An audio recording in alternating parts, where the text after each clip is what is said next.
Hello everyone. चलिए देखिए, आज एक क्लास 11 का जो लेसन फर्स्ट रसायन की कुछ मूल अवधारणा है उसकी कौन सी टॉपिक पढ़ेंगे। द्रव्य के गुणधर्म, प्रॉपर्टीज ऑफ मैटर। ठीक है, मीन्स जो द्रव्य के कौन कौन से गुणधर्म होते हैं। देखिए जो द्रव्य होता है इसके भी क्या होते हैं, बहुत सारे गुणधर्म होते हैं। पहला देख लीजिए क्या है, द्रव्यमान तथा भार। ठीक है, अब देखिए तो क्लास 9th में भी पढ़ चुके हैं। द्रव्यमान क्या होता है, किसी वस्तु में उपस्थित द्रव्य की वास्तविक मात्रा को उसका क्या कहते हैं, द्रव्यमान कहते हैं। अब देखिए जो द्रव्यमान है, ये जो द्रव्यमान होता है ये निश्चित होता है। ठीक है, मतलब कि कहीं पर भी ले जाएंगे, कोई भी वस्तु है अगर उसका जो द्रव्यमान है ये क्या होता है, ये निश्चित होता है। ठीक है, मतलब कि स्थान परिवर्तन के साथ द्रव्यमान ये नहीं बदलता। ठीक है, और देखिए भार क्या होता है, पृथ्वी अपने केंद्र की ओर वस्तुओं को जिस बल द्वारा आकर्षित करती है उसे भार कहते हैं। ठीक है, तो पृथ्वी क्या कर रही है, जिस बल के द्वारा वस्तुओं को अपनी ओर आकर्षित करती है उसी को क्या कहते हैं, भार कहते हैं। ठीक है, ये समझ गए। अब देखिए जो द्रव्यमान है इसको मास कहते हैं, m द्वारा प्रदर्शित करते हैं, और भार को w द्वारा प्रदर्शित करते हैं। लेकिन हाँ एक चीज और देखिए, यहाँ पे जो ये दिया गया है भार, जो भार होता है, ठीक है, भार ये क्या होता है, ये स्थान परिवर्तन के साथ साथ क्या करता है, ये बदलता है। स्थान परिवर्तन के साथ साथ जो भार होता है ये बदलता है। मतलब कि पृथ्वी पर किसी वस्तु का भार अगर मान लो कितना भी रहेगा और अगर दूसरे स्थान पर जाएंगे तो वो क्या हो जाएगा, वो बदल जाएगा। जैसे जानते हैं चंद्रमा पर होता है, मतलब कि 1/6 गुना हो जाता है पृथ्वी का। ठीक है, तो यही कह रहे हैं कि जो भार होता है ये इसका मान क्या होता है, स्थान परिवर्तन के साथ साथ बदलता है। अब देखिए अंतर भी जानते हैं। ठीक है, अंतर जानते हैं इसका क्या होता है, मतलब कि द्रव्यमान और भार में अंतर। W बराबर क्या होता है, mg होता है। ठीक है, भार बराबर द्रव्यमान गुणो ये क्या होता है, गुरुत्वीय त्वरण होता है। ठीक है, ये तो जान गए। ठीक है, चलिए ठीक है। अब यही देखिए भार का मान क्यों यहाँ पे स्थानों पर क्या होता है, बदलता है, क्योंकि जो g का मान रहता है, ठीक है, g का मान रहता है वो अलग अलग स्थानों के लिए, मतलब कि यहाँ का जो मान है पृथ्वी पर कितना है, 9.8 मीटर पर सेकेंड स्क्वायर।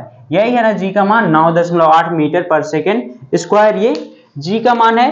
ठीक है, तो यही जो g रहती है, गुरुत्वीय त्वरण जो रहता है वो अलग अलग स्थानों पर क्या होता है, अलग अलग होता है। अब चलिए दूसरा पढ़ते हैं। दूसरा देखिए आयतन। आयतन, आयतन को इंग्लिश में क्या कहते हैं, वॉल्यूम। ठीक है, देखिए ये क्या होता है वॉल्यूम, ये क्या होता है, देखिए किसी वस्तु द्वारा घेरे गए कुल स्थान को क्या कहते हैं, उसका आयतन कहते हैं। कोई भी वस्तु है उसके द्वारा जो घेरा गया स्थान है उसी को क्या कहेंगे, आयतन कहेंगे। ठीक है, तो इसमें लिख लीजिए किसी वस्तु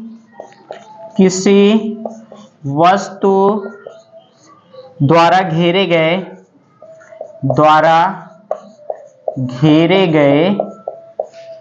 कुल स्थान को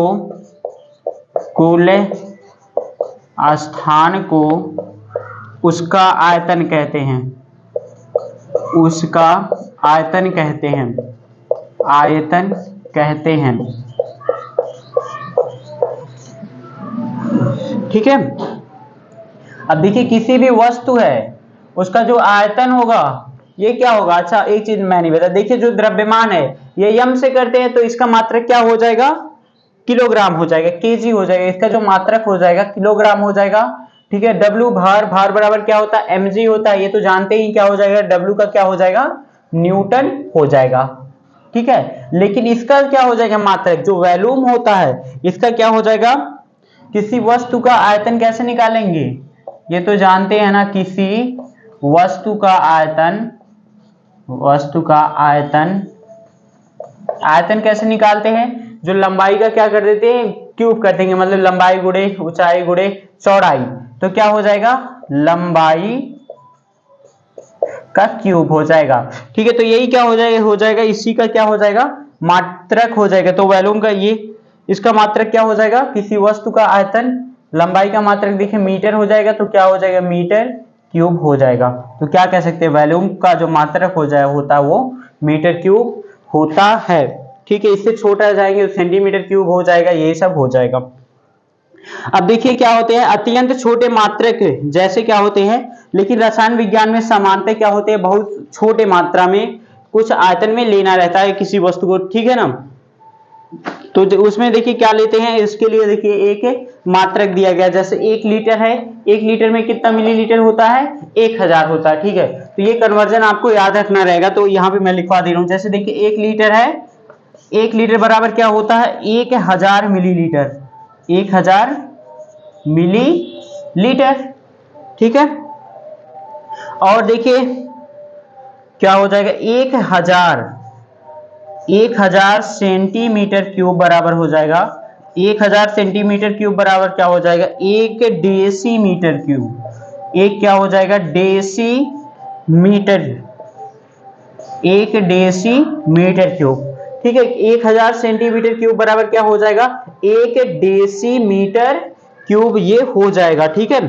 बराबर देखिए क्या हो जाएगा, जब इतना लिखे 1000 मिलीलीटर, 1000 तो बराबर ये हो जाएगा 1 लीटर, ठीक है। तो इतना ये देखिए कन्वर्जन ये याद कर लीजिएगा। और भी देखिए क्या है, 1 सेंटीमीटर क्यूब बराबर क्या हो जाएगा, 1 सेंटीमीटर क्यूब बराबर हो जाएगा 1 मिलीलीटर, 1 मिलीलीटर,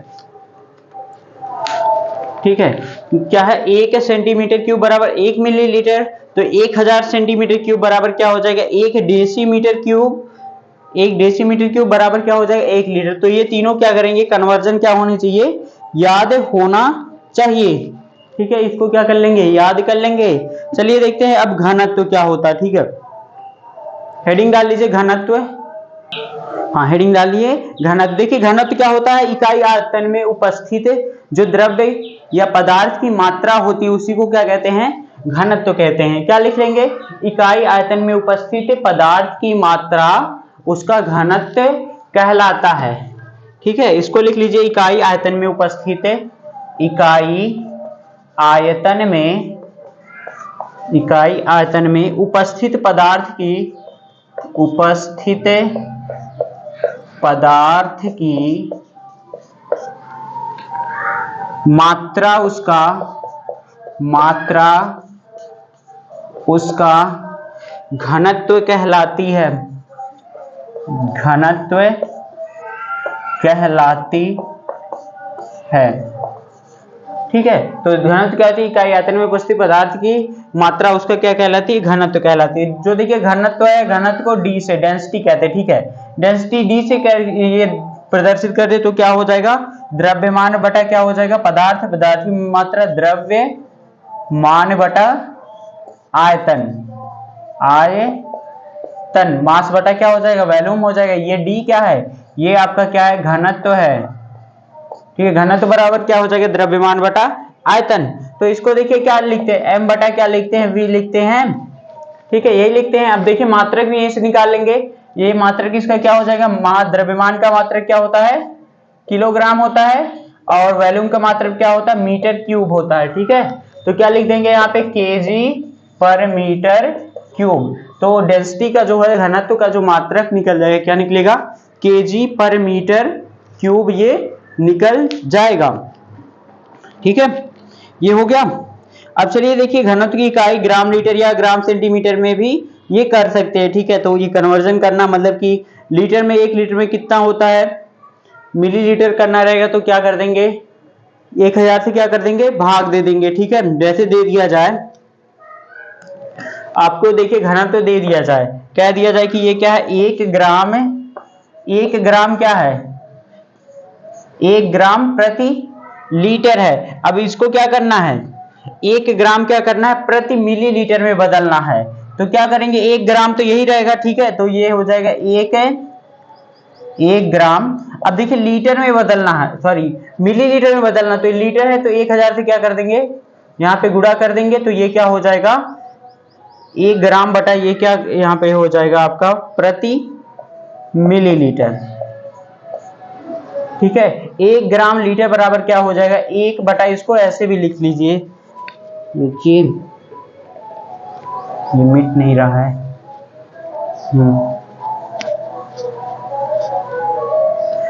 हाँ देखिए यहाँ पे यही बता रहे थे कि इसको कैसे लिख लीजिए, 1 ग्राम लीटर है तो 1 ग्राम में तो यही हो जाएगा, 1 ग्राम अब देखिए लीटर है, लीटर को किस में बदलना है, लीटर को मिली लीटर में बदलना, तो क्या कर देंगे, भाग दे देंगे, कितने से देंगे, 1000 से भाग दे देंगे, तो एक बटा क्या हो जाएगा, 1000 ये हो जाएगा बटा ये मिली लीटर हो जाएगा, मिली लीटर हो जाएगा। तो यही कह रहे हैं कि ये बदलने वाला था, इसको क्या कर लेंगे, ये बदल लेंगे।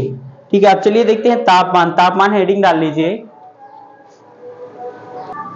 देखिए हेडिंग डाल लीजिए तापमान ना। ठीक है, देखिए तापमान क्या होता है, तापमान देखिए किसी वस्तु में तापमान उस वस्तु में उपस्थित ऊष्मीय ऊर्जा, मतलब कि किसी वस्तु में जितनी ऊष्मीय ऊर्जा उपस्थित होती है वही उसका क्या होता है, तापमान होता है।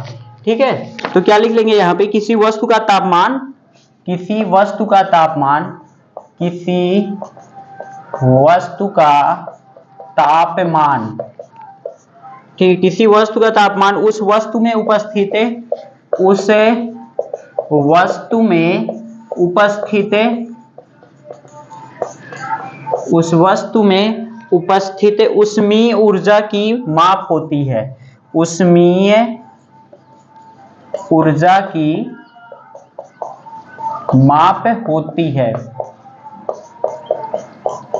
ठीक है, ये समझ गए। अगर कोई भी वस्तु है, ठीक है, उसका तापमान यही होगा कि मतलब कि उसके अंदर कितनी ऊष्मीय ऊर्जा है, कोई भी वस्तु है उसके अंदर जितनी ऊष्मीय ऊर्जा होगी उसी को क्या कहते हैं, तापमान कहते हैं। ठीक है, अब देखिए तापमान को मापने के लिए क्या है, निम्नलिखित पैमाने हैं। ठीक है ना, निम्नलिखित में 3 पैमाने हैं, अभी यही 3 है। ठीक है, 3 ही पढ़ते हैं। देखिए पहला कौन सा पैमाना है, फ़ारेनहाइट पैमाना।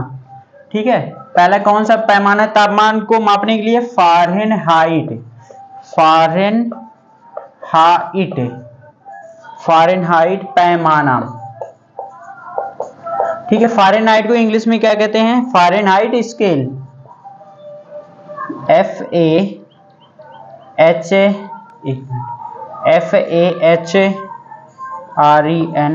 FAHRENHEIT, Fahrenheit scale. ठीक है, इसको देखिए क्या कहते हैं, ऐसे शॉर्टकट डिग्री F लिख करके ये प्रदर्शित करते हैं। ठीक है, दूसरा देखिए कौन सी है, दूसरा है सेल्सियस स्केल है, दूसरा है सेल्सियस, दूसरा है सेल्सियस पैमाना।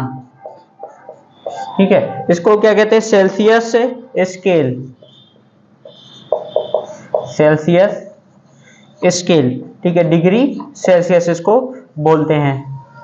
ठीक है, डिग्री सेल्सियस ऐसे लिख देते हैं, डिग्री फ़ारेनहाइट। और तीसरी कौन है, तीसरा पैमाना ये है केल्विन पैमाना, केल्विन पैमाना। ठीक है, केल्विन है कि इसको क्या कहते हैं, केल्विन स्केल, केल्विन स्केल। ठीक है, केल्विन स्केल है, इसको क्या करते हैं, केवल ये के द्वारा ऐसे प्रदर्शित करते हैं। ठीक है, नोट करते हैं। तो चलिए देखिए फ़ारेनहाइट क्या होता है, फ़ारेनहाइट में बस इतना देखिए, इस पैमाने पर जल का हिमांक, तो जल का ही देखा गया है, जल का देखिए जो हिमांक होता है ये कितना होता है, 32 डिग्री फ़ारेनहाइट। ये क्या है, जल का हिमांक है। सपोज कर लीजिए, ये लिख लीजिए जल का हिमांक। ठीक है, ये जल का हिमांक हो गया। और देखिए ये क्वथनांक कितना होता है इसका, क्वथनांक,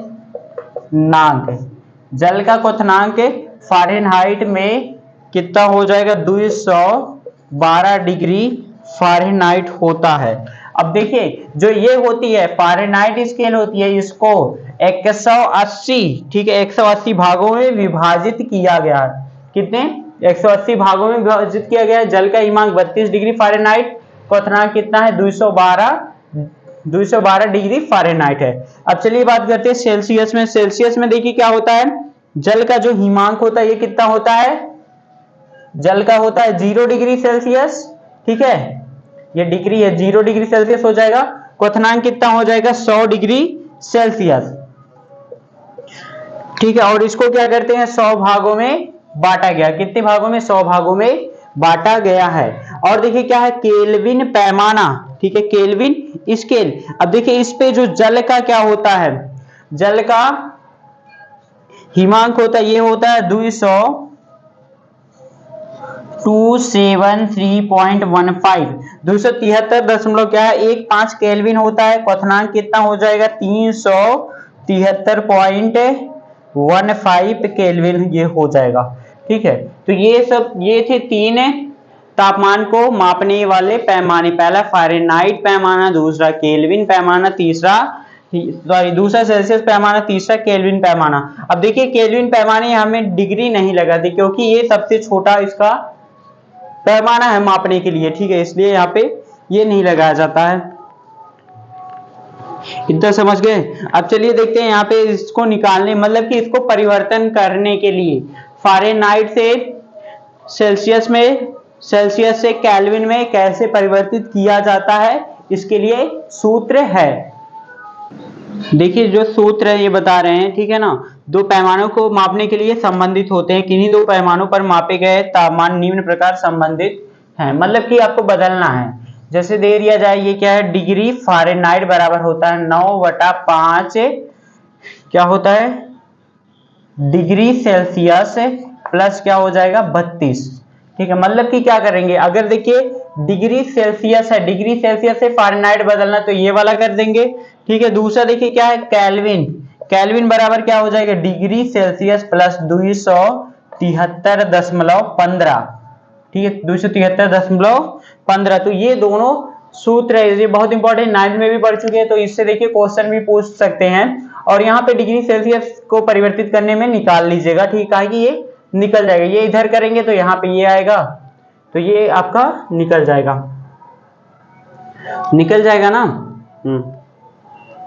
जैसे चलिए एक क्वेश्चन देखिए बता दे रहे हैं, जैसे कह दिया जा रहा है, क्वेश्चन ये है, क्वेश्चन नंबर 1 है, कह दिया जाए कि 30 डिग्री सेल्सियस को किस में बदलना है, फ़ारेनहाइट में बदलना, कि कितना फ़ारेनहाइट होगा। देखिए क्या बदलना, 30 डिग्री सेल्सियस को फ़ारेनहाइट में बदलना है, तो कितना ये आएगी फ़ारेनहाइट में, तो सूत्र पे रखिए।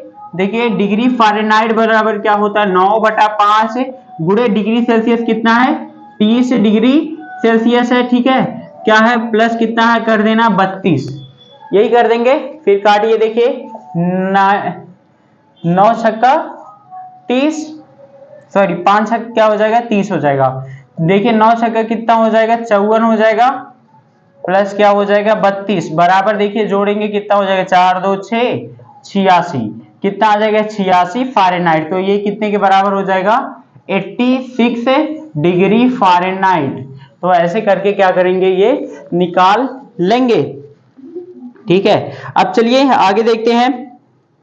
अब देखते हैं इकाई, मतलब कि द्रव्य के गुणधर्मों का मापन, ठीक है, इसका मापन कैसे किया जाता है। अगली हेडिंग डाल लीजिएगा, द्रव्य के गुणधर्मों का मापन। देखिए हेडिंग डालिए द्रव्य के गुणधर्मों का मापन, measurement of properties of matter, ठीक है। देखिए क्या होता है, द्रव्य के गुणधर्मों का मापन करने के लिए ज्ञात होना चाहिए कि इनके मात्रक क्या, ठीक है, मतलब कि कोई भी चीज मापने के लिए क्या ज्ञात होना चाहिए कि इसका क्या है मात्रक क्या है, ठीक है। तो देखते हैं पहले मात्रक या इकाई क्या होती है, ठीक है। अब हेडिंग डाल लीजिएगा मात्रक या इकाई, हेडिंग डालेंगे मात्रक, मात्रक या इकाई, मात्रक या इकाई क्या कहते हैं यूनिट्स, ठीक है, इसको क्या कहेंगे यूनिट्स कहते हैं इंग्लिश में। देखिए मापनों या राशियों की तुलना करने के लिए, ठीक है, मापनों या राशियों की तुलना करने के लिए माना गया मानक क्या कहलाता है मात्रक या इकाई कहलाता है। मतलब कि किसी भी चीज को मापने के लिए, ठीक है ना, उसके लिए क्या, उसके लिए माना गया एक मात्रक, माना गया मानक, किसी भी चीज है कोई भी वस्तु उसके मापने के लिए कोई माना गया मानक क्या कहलाता है, उसी को कहते हैं मात्रक या इकाई कहते हैं। तो इसको लिख लीजिए, मापने या राशियों की तुलना करने के लिए, मापने या राशियों की तुलना करने के लिए, राशियों की तुलना करने के लिए, तुलना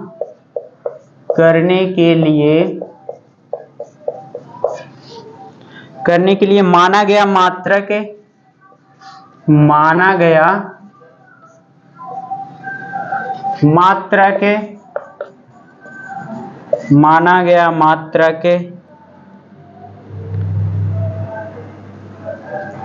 क्या लिखिए, मापने या राशियों की तुलना करने के लिए माना गया मानक मात्रक, सॉरी यहाँ पे लिख लीजिएगा मानक मात्रक, कोई मानक है, मानक जिसको क्या कहते हैं इंग्लिश में स्टैंडर्ड, स्टैंडर्ड माना गया मानक है। ठीक है, कौन सा मात्रक है ये? मानक मात्रक है, माना गया मानक मात्रक के इकाई कहलाता है या इकाई कहलाता है। ठीक है, समझ रहे हैं ना? देखिए किसी भी क्या है मापित राशि को सही प्रकार व्यक्त करने के लिए क्या मात्रक का प्रयोग करना चाहिए।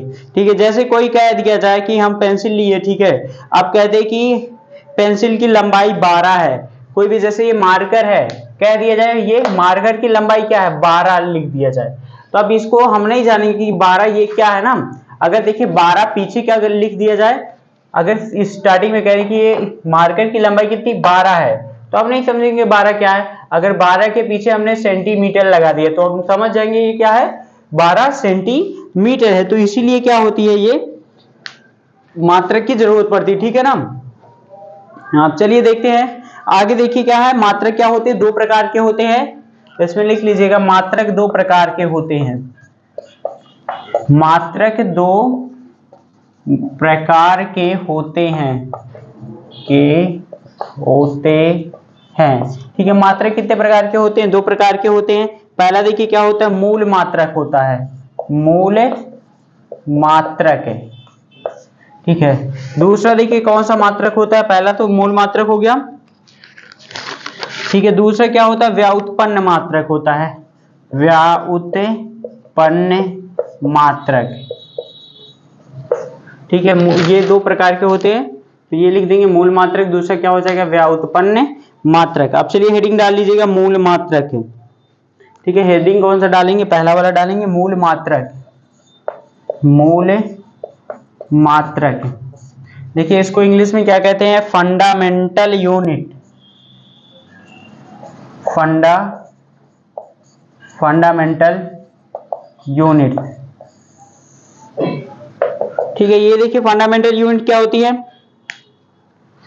देखिए मूल मात्रक क्या होते हैं, वे मात्रक होते हैं जिन्हें हमें व्युत्पन्न नहीं कर सकते कि या फिर जिनको व्युत्पन्न नहीं किया जा सकता, मूल मात्रक कहलाता है, ठीक है। मूल मात्रक क्या होता है कि वे मात्रक जिन्हें हम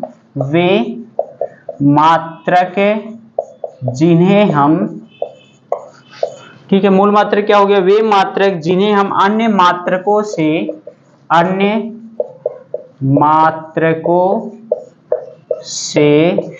व्युत्पन्न नहीं किया जा सकता,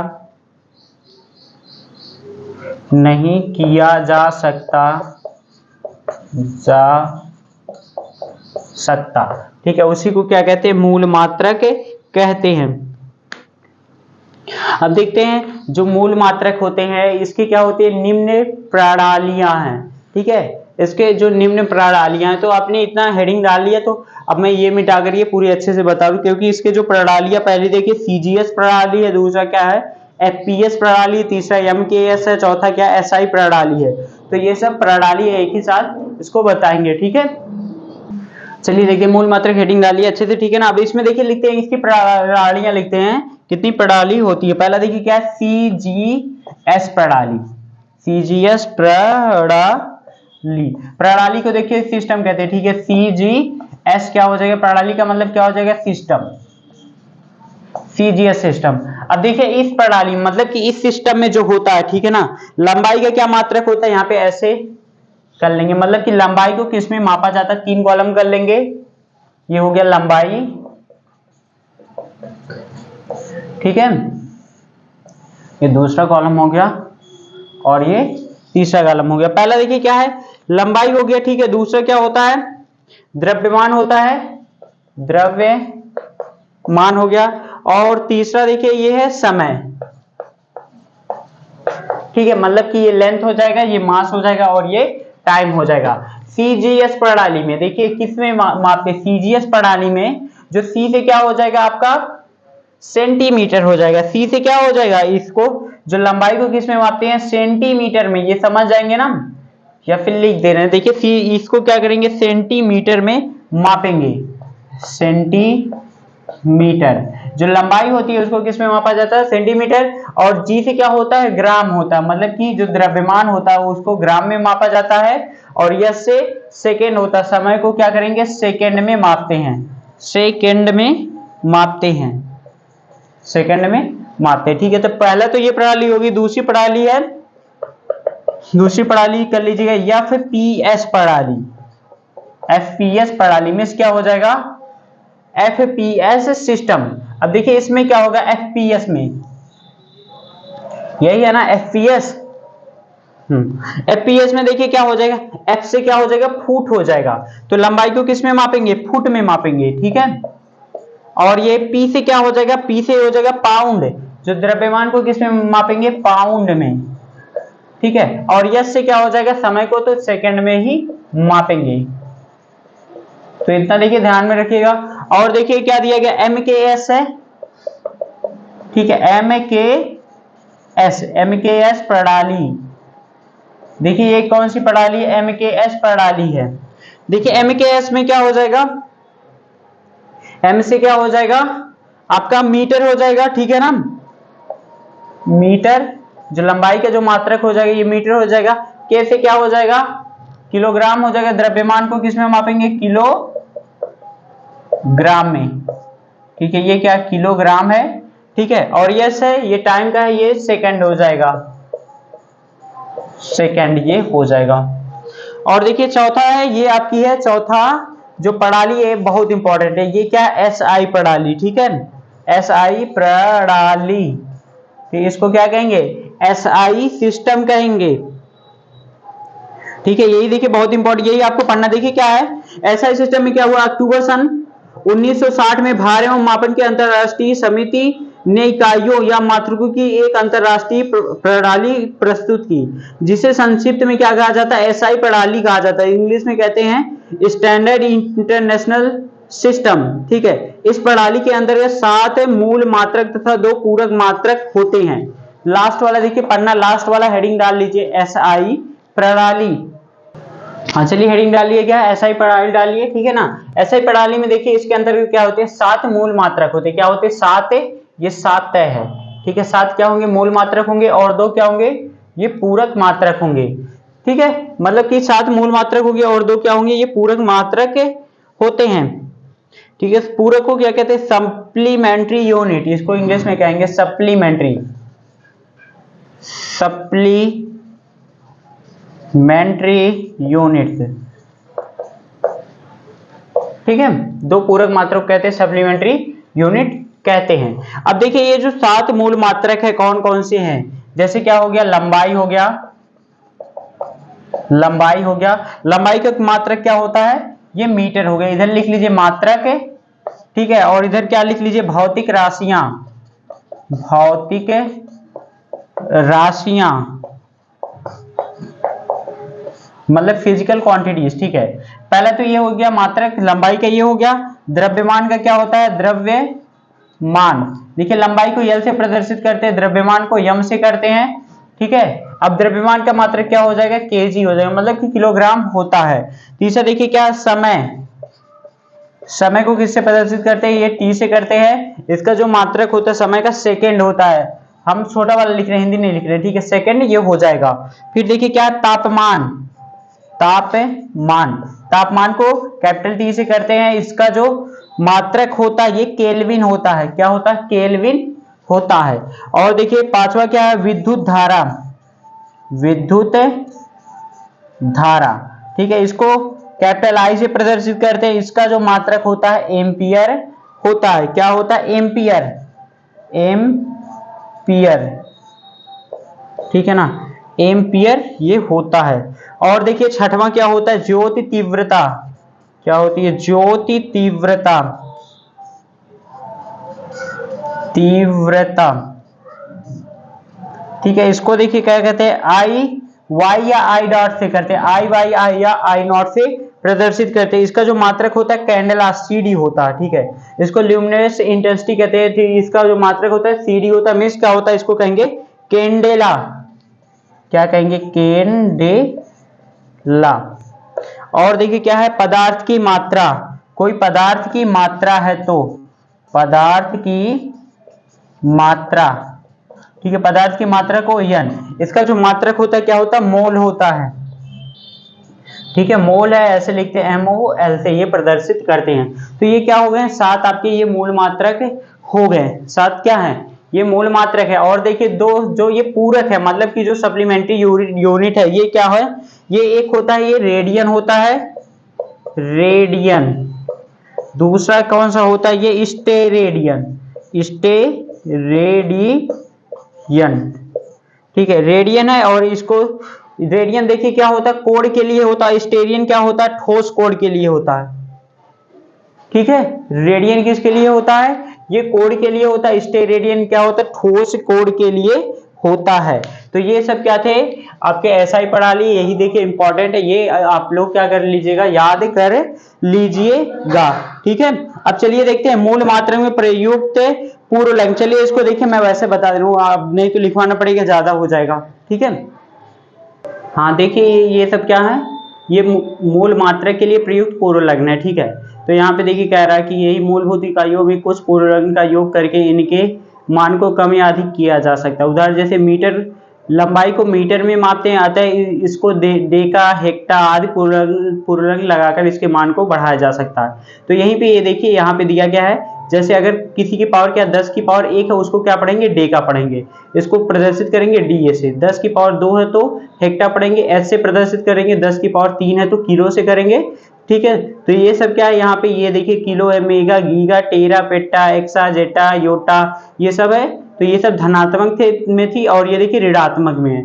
अगर 10 की पावर -1 है तो ये क्या करेंगे, डेसी में करेंगे, -2 है तो सेंटी में करेंगे, -3 है तो मिली हो जाएगा, -6 है माइक्रो हो जाएगा, -9 है नैनो हो जाएगा, -12 है तो पीको हो जाएगा, 15 है तो फेम्टो हो जाएगी, ये सब है, ठीक है। तो ये आप स्क्रीनशॉट लेकर के इसको याद कर लीजिएगा, ठीक है, ठीक है, इतना समझ गए। जैसे देखिए ये दिया गया, अगर जैसे कह दिया जाए 1 किलोमीटर, अगर कोई कह रहा है 1 किलोमीटर, 1 किलोमीटर, अब 1 किलोमीटर इसको मीटर में बदलना रहेगा तो क्या लिख देंगे, बराबर 10 की पावर 3 मीटर, ठीक है, ये हो जाएगा। अगर देखिए सिंपली कोई कह रहा है कि 1 पिकोमीटर, ठीक है, तो आपने देखिए यहाँ पे 1 पिकोमीटर में देखिए क्या पढ़े थे, 1 पिको, पी मतलब क्या हो जाएगी, पिको हो जाएगा, एम मतलब क्या हो जाएगा, मीटर हो जाएगा, बराबर कितनी हो जाएगी, 10 की पावर -12 मीटर हो जाएगा। 1 पिको मतलब कितना होता है, 10 की पावर -12 मीटर हो जाएगा। तो ये सब ऐसे बनते हैं, ठीक है। तो ये आपका हो गया, ठीक है, मूल यूनिट से। अब एक और देखिए दूसरा ये बचा है, कौन सी है, व्युत्पन्न मात्रक, ठीक है ना। व्युत्पन्न को क्या कहते हैं, डेराइव्ड यूनिट। चलिए हेडिंग डाल लीजिए, क्या है, व्युत्पन्न मात्रक।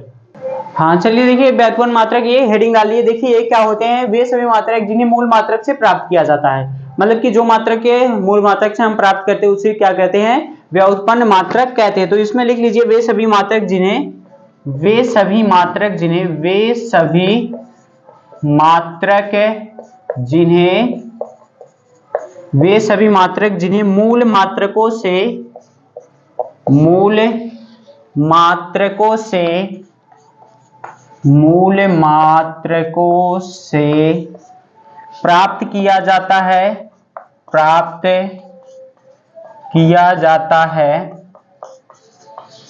ठीक है, उसे क्या कहते हैं, व्युत्पन्न मात्रक कहलाते हैं, ठीक है। ठीक है, जैसे देखिए आप कह दिया जाए, सिंपल है, वे सभी मात्रक जिन्हें मूल मात्रकों से प्राप्त किया जाता है व्युत्पन्न मात्रक कहलाते हैं। जैसे एक मोलर कह दिया जाए, मोलर आयतन, मोलर आयतन, ठीक है, क्या है, ये मोलर आयतन है। अब देखिए जो मोलर आयतन है ये बराबर क्या होता है, आयतन बटा क्या हो जाएगा, मोलों की संख्या, मोलों की संख्या, ठीक है। अब देखिए आयतन है, आयतन का देखिए जो मात्रक है ये किस में मापते हैं आयतन को, मीटर क्यूब में ना। अब देखिए मीटर क्यूब के कौन सा मीटर, ये आपका क्या है, ये मूल मात्रक से हुआ प्राप्त। और देखिए मोलों की संख्या किस में मापते हैं, मोल में मापते हैं, ठीक है। तो बराबर क्या हो जाएगा, मीटर क्यूब पर मोल, ठीक है। किससे अब देखिए प्राप्त हुआ, ये सभी किससे प्राप्त हो रहे हैं? जिन्हें मूल मात्रक से प्राप्त किया जाता है उसी को कहते हैं व्युत्पन्न मात्रक कहते हैं। ठीक है, समझ गए ना ये? चलिए ठीक है, तो इस वीडियो में इतना ही। अगर नहीं समझ में आया हो तो कमेंट करिएगा। ठीक है, ओके ओके, थैंक यू। अब देखिए आगे क्या पढ़ेंगे। आगे ये पढ़ेंगे, ठीक है, मापन में अनिश्चितता। Okay okay, thank you.